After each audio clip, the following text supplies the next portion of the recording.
Legislature Today show continues. Find us always online at GreatPlainsNews.com, GreatPlainsNews.com. And don't forget, we're live at the Peacock Alley American Grill and Bar, the National Cattlemen's Association Beef Innovator of the Year, with great specials. Come on down to the Peacock Alley. And now back to the Legislature Today with your host, Dale Wetzel.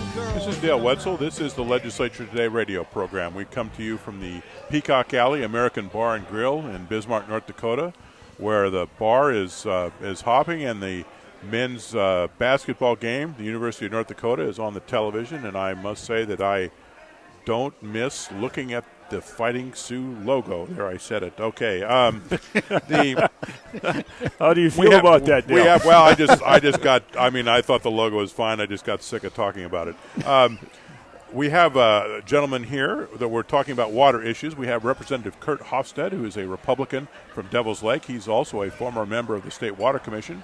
We have Representative Jim Schmidt, a Republican from Mandan, who has extensive expertise in water management from his job with the federal government, from which he retired from. And we also have the director of the North Dakota Soybean Growers Association. Gentlemen, Scott Rising. Welcome, sir. Yes, thank you. I think I don't know how much talking he's going to do. The North Dakota Soybean Growers Association is our sponsor for this hour, and we're grateful for their support. Before we went to our break, gentlemen, we were talking about a specific bill, Senate Bill 2233, which is one of the comprehensive water bills in the legislature, and we were concentrating on the Western Area Water Supply Project and how the bill affected the operations of that organization. But there's a lot more to this bill than just the Western Area Water Supply Project. And could you tell me what is the water development vision of this bill, Representative Hofstad? Well, Dale, there are really several visions, and we really outline them in the bill. Let me just pick out a couple of them. One of them certainly is to build water supply, potable and provide potable water for our citizens of the state of North Dakota. As you know, that used to be a program that was in part funded by the federal government. It was the MRI program, and those funds flowed to the state of North Dakota through the Garrison Diversion Conservancy District, and it was a partnership between Garrison Conservancy District and the State Water Commission. As time has evolved, that those funds have really essentially dried up, but it has always been the emphasis of the Water Commission to build projects across the state of North Dakota and to provide good, affordable, adequate water to our citizens. That's been a pretty laudable goal. It's one that they work very, very hard on, and we're now in a position, I think, because of the Resource Trust Fund, to expand that. This year we've committed some $58 million to building water supply systems across the state of North Dakota. That's a pretty significant dollar amount, and it will go a long ways into building many of those systems. In addition to that, there's also funding to Western Area Water. There's also funding to Southwest. There's also funding to various cities to expand and to build their water supply. So that's a real strong emphasis from the State Water Commission. Also, within 2233, we set goals to make sure that all of those small projects are built across the state. Every water resource district across the state of North Dakota comes to the State Water Commission with plans to build drainage projects, plans to do snagging and clearing. Plans to maybe build ring dikes, plans to protect cities from flooding issues. That's a huge part of what the State Water Commission does, and we want to make sure that emphasis stays in place. Also, in 2233, we talk about irrigation. again, irrigation is a strong part of the State Water Commission. We fund irrigation projects at a funding percentage of about 50%. So it's important. It's important for the state of North Dakota. Of course, agriculture is our number one leading industry, and we see a huge return on investment when we develop those irrigation projects. So that's some of the smaller parts of 2233. We've also looked at the major projects, and we have major projects in this state. The Fargo flood control project, the providing water to Fargo. That's a $1 billion project. The Cirrus issues that we have in the city of Minot, that project is a $1 billion project. Those projects are projects that we've laid on the table in 2233, really to bring the issues and the problems to the legislature, so that they're aware, and to really give our intent to support these projects and build out these projects. Earlier, we were talking about the importance of laying claim to Missouri River water. Could you two gentlemen explain to me why the importance of that, and how you go about doing that? Well, the State Water Commission appropriates that water, so it's important, and we've had that conflict with the Corps of Engineers. Whose water is it? And it's important now. I think we've kind of come to the point now where the state of North Dakota is appropriating water. We have made those appropriations. The downstream states are constantly in a state of looking for more water. If you look at the NAS projects in the court case that we have with the state with Canada, Missouri River has enjoined in that court case, asserting that that water is not our water, but it is their water. So those issues will continue. I've heard rumors about diverting Missouri River water to other states. So it's important, I think, as we go forward to lay claim to every drop of water and to put it to beneficial use. And as I understand it, if that isn't done, then these sorts of things could happen. Missouri River water could be appropriated by someone else. Absolutely, outside of North Dakota. It's a first. As I understand the way the law works, it's kind of first come, first serve. If you're first in line, that's who gets the water. One of the things that's rather startling when you look at the Water Commission budget and just the general spending on water projects is how much it has grown. It's grown exponentially over the last several years.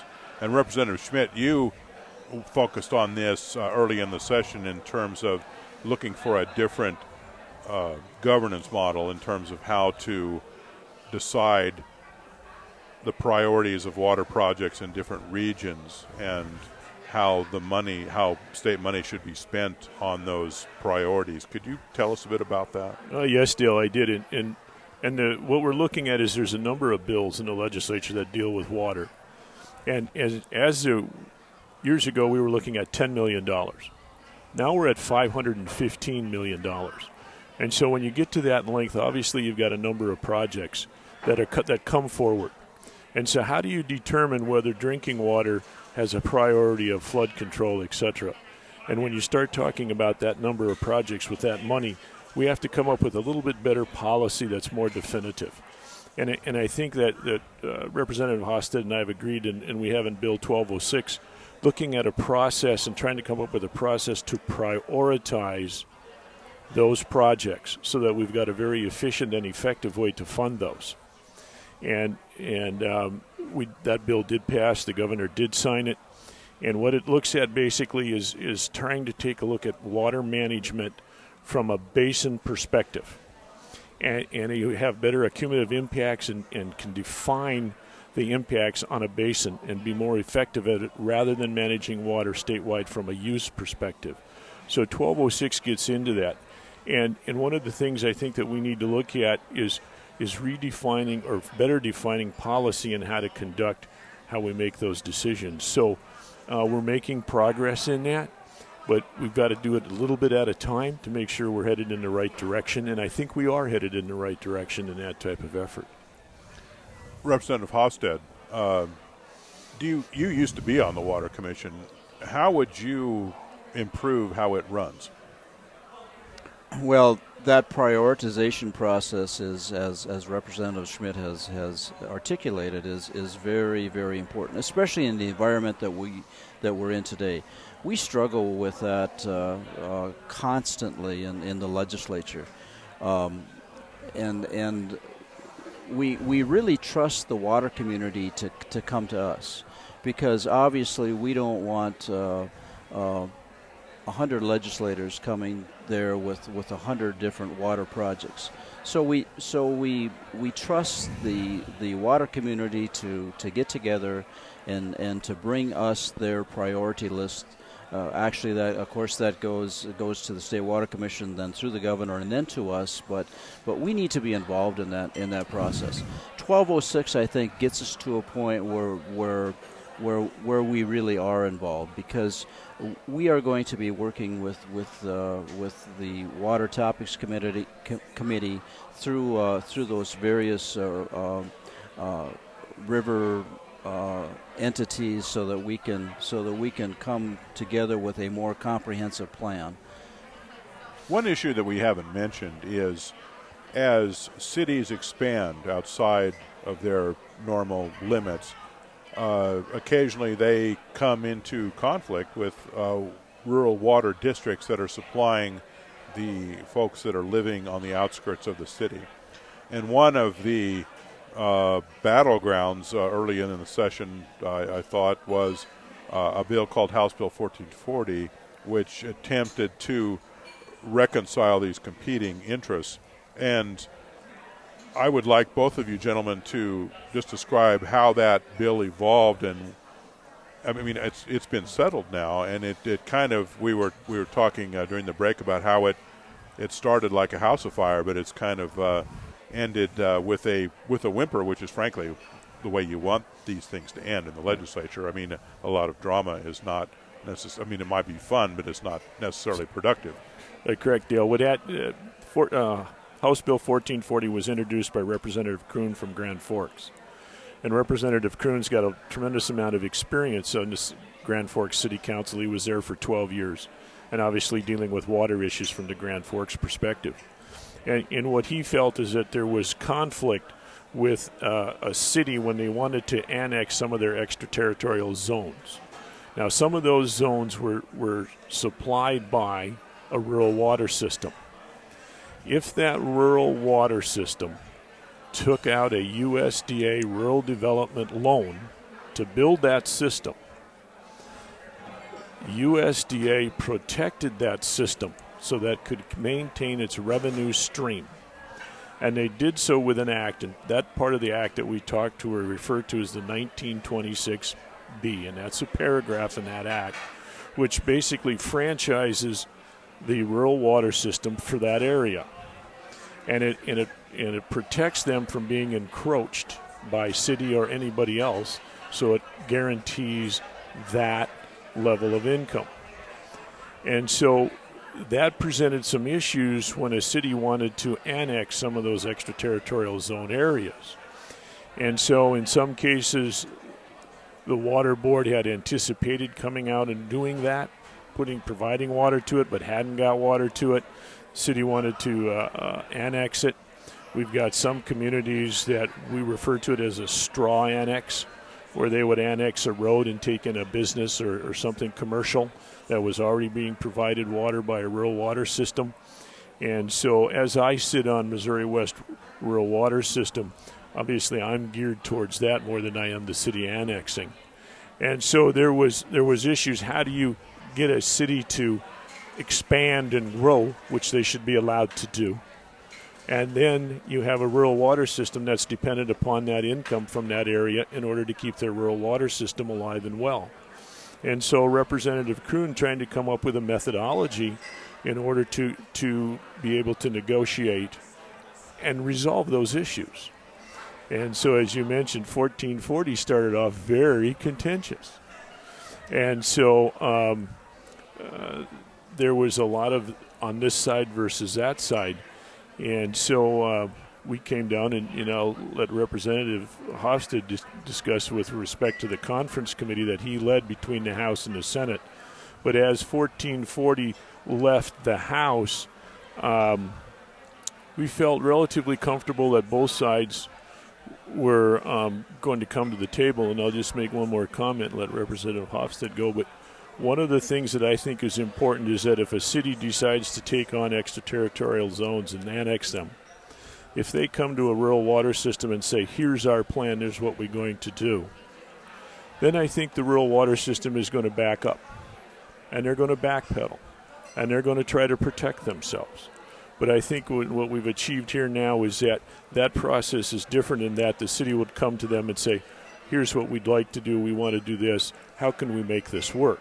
So it's a different mentality and philosophy as to how we proceed. And with that, I yield to Representative Hofstad, the conference committee. Okay. I'd let him talk about that I yield one. my time to Representative Hofstad. All right. Well, one thing that we knew going into this process, Dale, was that we would not or could not usurp any federal law. The rural systems have the protection of 1926B. There's also protection, state law protection, that really mirrors that same thing, because not all of those entities have rural loans. Some of them have state loans. So the state has really afforded those districts the same protection that the federal government has. So we knew that we weren't going to go in there and trump federal law, or we certainly weren't going to rewrite state law, because it's important. We thought it was important. We know it's important for those rural districts to maintain that integrity, to maintain that revenue stream. So what we wanted to do was create a roadmap so that those two sides, when there was conflict, when there was the opportunity for those cities to expand, we needed to have some kind of a roadmap whereby the cities and those rural districts could get together. And that's essentially what we've done. We've just given them that roadmap, the things that they need to do. First of all, can you come to the table and have an agreement? If you can't do that, then then we provide a method by which they go to mediation. And if they can't do that, then they go to an administrative law judge. And that's really all the bill says, is that when the cities expand, they lay their plan, they bring their plan to the rural district, and they try and work out their differences. We do have a bit of a hammer in there that says that if you can't come to an agreement, that we as the state and we as a state through the State Water Commission are going to look at that agreement. If you don't have an agreement in place, we're not going to fund any projects. It's in the interest of the state not to have any duplication, because oftentimes we have water lines going down the same road from a rural district and from a city district. So we don't want to do that. That's not in the best interest of the taxpayer.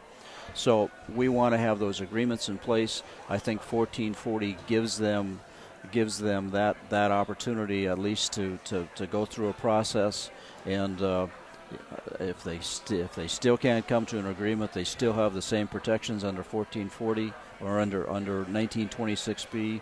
They can still go to district court. They still have all those same protections in place. The question that comes to my mind is, when we had disputes of this nature before, how were they resolved? Well, there was a fight. Both sides got lawyered up, and they were often running into a fight, and that was not pretty, and neither side won. So we're trying to avoid the lawyers. We're trying to give them an opportunity to get to the table. And I think, Dale, if we do that together with the rural water system and the city, it's far better than having some position be in a reactionary mode and keeping everybody in an actionary. And I think that we're going to still have some areas where there's going to be disagreements. But I think this does clarify it. It sets it a little bit better out there. As I sit on a rural water system, I like the 1926B because even if we were compensated for the loss of an urban type of setting where we provided water, even if we were compensated for 3 years of loss of revenue, what does that rural water system do after year 4? Because you're dependent upon that to pay the others. So it works that way. Now, the other thing also is that in some cases is that the city can even go to the rural water system and say, you provide the water, just upgrade it to this level, and we'll let you provide that water. So it gives us a good process that we didn't have before. To what extent is this going to be an increasing something that's going to be more of an issue as we go forward because of the population growth of North Dakota? Has this really been a problem up until now? I guess? It really hasn't. It hasn't been a problem, but we find ourselves challenged with all kinds of new challenges because of our growth. It's truly a good thing, but it does bring with it many challenges. Because one of the things I heard during the debate on this bill is that the rural water systems basically were saying, look, we can work out our problems right now. We don't need this. But there were examples of rather contentious headbanging that was going on between rural water systems and cities. I'm thinking specifically of Stutsman County. This would be a process by which we can avoid some of those happening. It's not going to solve that one issue that you bring to the table. It's not going to solve that, but we heard today that is moving into a direction of being solved. So we're pleased with that. Did it surprise you both how this worked out given its origins in terms of, it came in like a house of fire, as I think I mentioned? Well, it did, but there was a lot of people that put a lot of work into it. Both the League of Cities and the rural water districts really came to the table, rolled up their sleeves, and really worked hard. And I think this is another one where not everybody is totally happy, but yet it's workable. When do you gentlemen think the legislature is going to end?